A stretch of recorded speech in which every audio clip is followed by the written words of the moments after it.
Good morning and welcome to this presentation of this paper on the prevalence of code smells in machine learning projects, as written by me, Bart van Oort, my supervisors Luis Cruz and Maurizio Nietzsche, and overseeing Professor Arie van Deursen. First, a little bit about me. My name is Bart van Oort. I'm 25 years old. I'm a software engineer by profession and by heart, and I'm currently doing a master thesis at the TU Delft on the code quality of machine learning applications.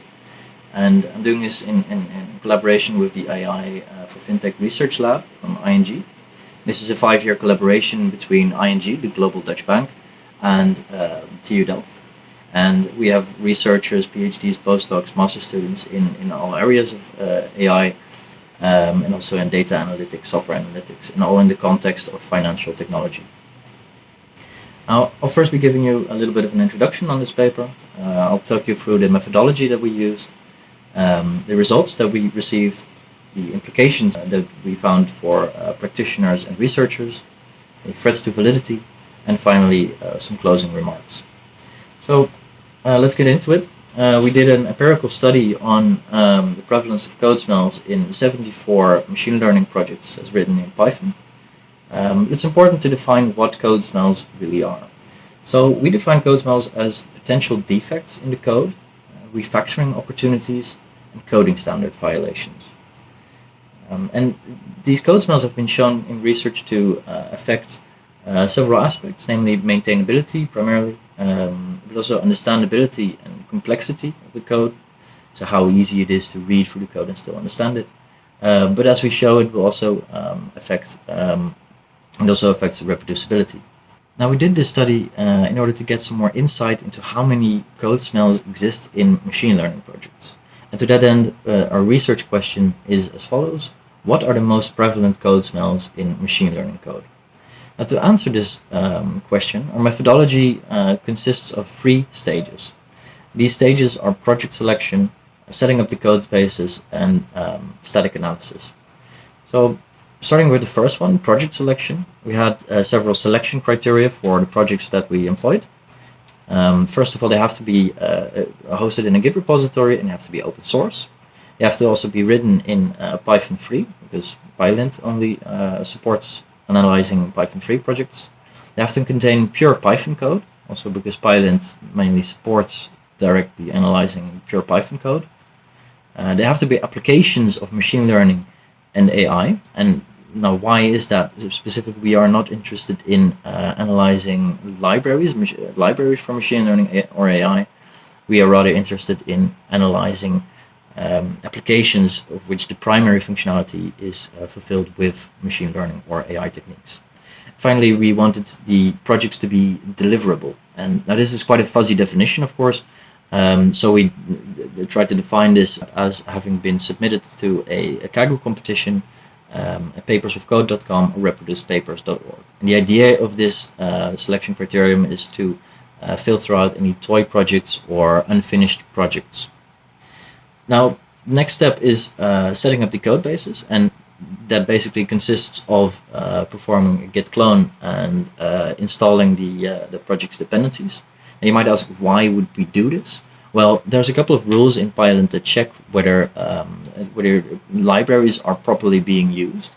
And that's specifically important for machine learning, as Scully et al. In their 2015 paper also found that machine learning code has a high degree of being glue code. It tends to glue together the functionalities of several libraries, and thus it is important to see whether these are indeed used correctly. Also, a similar study to ours by Simmons et al. Found that it was impractical to reliably determine and install dependencies for the projects analyzed, I quote. But if it's so impractical and difficult to reliably determine and install projects' dependencies, then that is in itself an obstruction to the reproducibility and maintainability of these projects. And hence, we also think that it should be included in this study.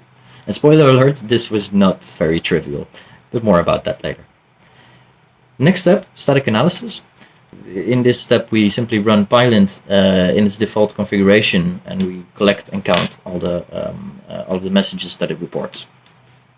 Now, applying this methodology, we got 74 machine learning projects totaling 131 gigabytes, including their Git history and the virtual enums containing all their dependencies, and resulted in a top 20 of all code smells per category. Now onto the results. This is a distribution of the Pylint messages that we received, and Pylint reports its messages in several categories depending on the severity of the issues. And using the median as a main measure of central tendency, we noticed that there are particularly many messages in the convention and warning categories. But more interestingly, the median project also had 56 error messages. And error messages are actually meant for probable bugs, things that are very likely to actually be a bug. And even more interesting, we found that no project had no errors. Every project had at least one error. Now, looking at these code smells and their counts in more detail, we found a large number of invalid name messages. So these are classes or functions or variables that were not named according to the PEP8 naming convention. We found also a lot of duplicate code messages. There were also a large amount of classes and functions that had too many arguments or too many statements, too many local variables, generally too complex functions or classes. We also found that import management in the warning category, there are lots of messages about import management. Unused wildcard imports is the most reported one. And in the error category, we also found a lot of problems relating to import management, specifically import errors, but also no member errors, which are also related, and undefined variable errors, which were caused by imports that did not resolve. Now, this is a nice big table, but what does this really mean for practitioners and researchers? So going on to the implications, we found that code duplication is very common in machine learning projects.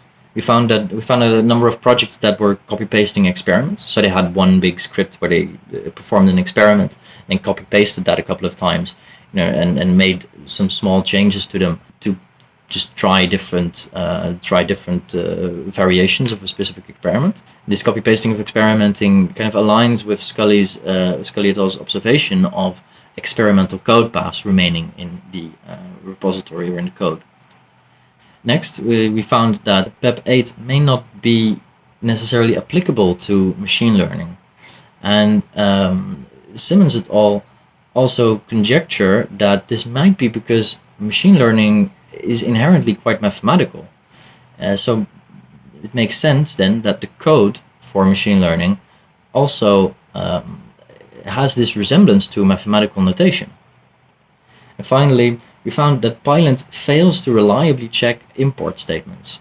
This goes for both a local import, so importing from a file in the same project, as well as importing libraries that are backed by a C implementation. And specifically, PyTorch was one of the biggest ones here.